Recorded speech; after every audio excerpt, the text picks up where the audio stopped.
आपदा हिमाचल प्रदेश में आई, आपके विधायक क्या कर रहे थे, आपके सांसद क्या कर रहे थे, आपके सांसद क्या गृह मंत्री के पास जाकर तकरीबन राहत तो मांग सकते थे।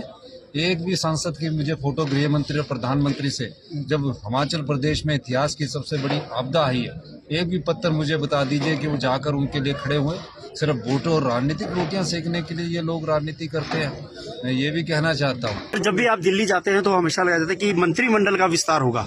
कब मंत्रिमंडल का विस्तार होगा जिस पर सबकी नजरें टिकी हुई है? ये तो मुझे पता नहीं है, लेकिन एक कौन लगाता है, कैसे लगाता है, ये मुझे समझ नहीं आया। लेकिन मंत्रिमंडल का विस्तार अभी ड्यू है, किसी भी समय होगा, और जिस समय होगा मैं सब पत्रकार बंधुओं को उस मंत्रिमंडल में शपथ ग्रहण में जरूर बुलाऊंगा, जैसे ही हरी झंडी मिलेगी। भूषण ज्वेलर्स, अनमोल रिश्तों के लिए।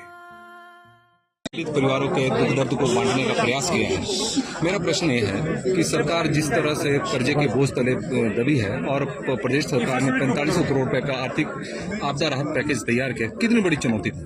देखिए, सोलन जिला में तकरीबन 377 घर पूर्णतया नष्ट हो चुके और 500 के करीब आंशिक रूप से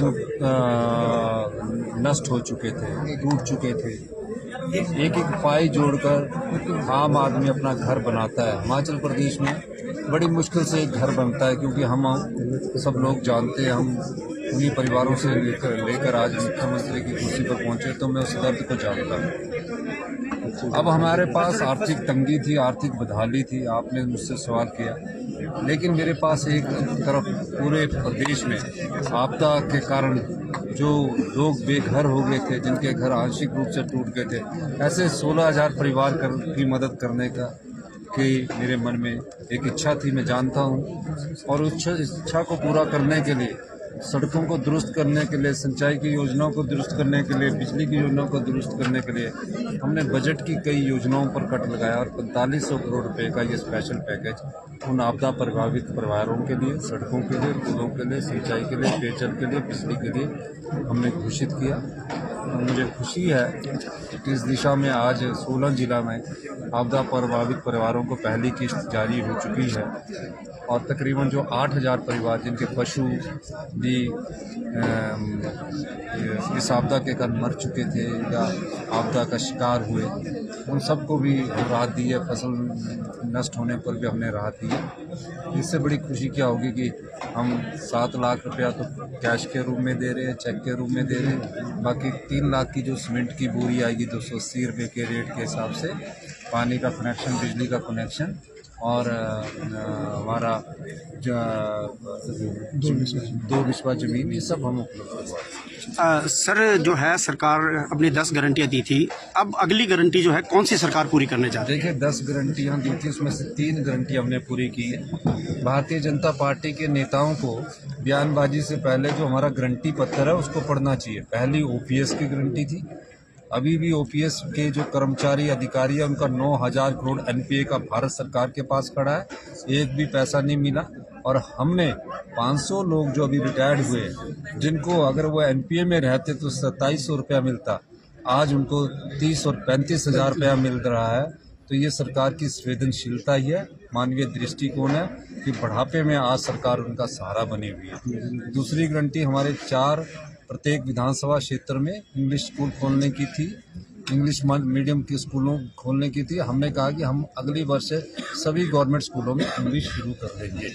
तीसरी हमारी गारंटी थी 680 करोड़ की स्टार्टअप योजना की। उसका प्रथम चरण जो ई टैक्सी के रूप में हिमाचल प्रदेश के युवाओं को मिलेगा, जिसमें उनको तकरीबन 50% अनुदान देने की बात की है, उसका शुभारंभ हो चुका है और वेब पोर्टल के द्वारा काफ़ी युवा उसमें अपने आप को रजिस्टर करवा रहे हैं। इसका फायदा ये भी होगा कि हिमाचल प्रदेश हरित राज्य के रूप में आगे बढ़ेगा। तो 11 महीने में 3 गारंटियां पूरी कर दी। भारतीय जनता पार्टी को पूछना चाहिए, आपदा प्रभावित समय जब आपदा हिमाचल प्रदेश में आई, आपके विधायक क्या कर रहे थे, आपके सांसद क्या कर रहे थे, आपके सांसद क्या गृह मंत्री के पास जाकर तकरीबन राहत तो मांग सकते थे। एक भी सांसद की मुझे फोटो गृह मंत्री और प्रधानमंत्री से, जब हिमाचल प्रदेश में इतिहास की सबसे बड़ी आपदा आई है, एक भी पत्र मुझे बता दीजिए कि वो जाकर उनके लिए खड़े हुए। सिर्फ वोटों और राजनीतिक रोटियां सेकने के लिए ये लोग राजनीति करते हैं। मैं ये भी कहना चाहता हूँ कि हिमाचल प्रदेश हिमाचल की गरीब और आम जनता के लिए खड़ी है।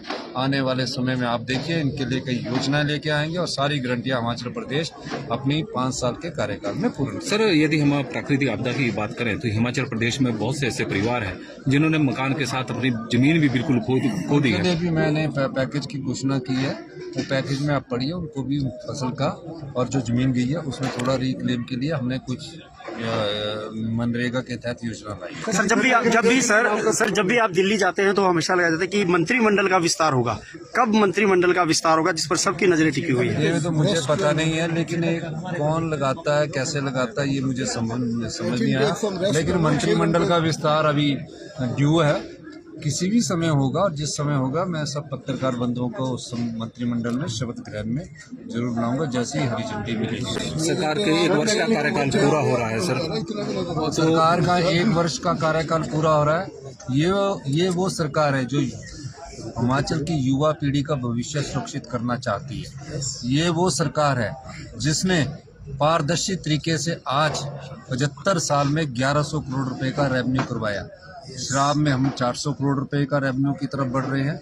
आपदा के बाद भी कुछ राहत हम आपदा शराब के कारण जो वैट में हमारे को इनकम होगी वो होगा, और कई योजनाएं हैं जिसका आम आदमी पर हमने प्रभाव नहीं पड़ने दिया। लेकिन जो लूप होल थे उन लूप होल को बंद करके हमने हिमाचल प्रदेश में मार्च तक हम 1100 करोड़ रुपए का राजस्व अर्जित कर लेंगे। पहली बार ऐसा हो रहा है। सर, कोई आ रहा है हाईकमान से 1 साल की कंप्लीशन पे?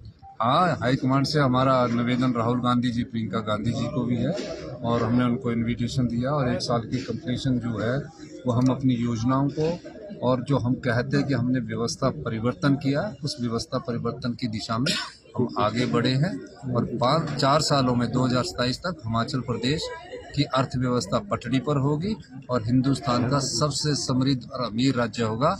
अभी आप अगले 3 महीनों में और योजनाएं देखना।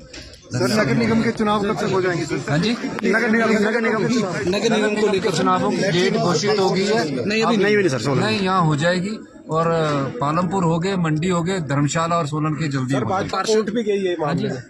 विधायक के वोट को लेकर जो है उन्होंने कोर्ट का दरवाजा भी खटखटाया है भारतीय जनता पार्टी ने। बिल्कुल अच्छा है, पर उनसे ये पूछना चाहिए कि ये विधायक को वोट देने का जो बिल है वो जो नगर निगम में वो किसके द्वारा लाया गया है? हमने तो कोई अमेंडमेंट की नहीं है।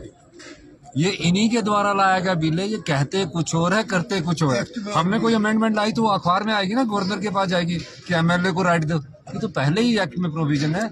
हमने तो अमली जामा पहनाना है।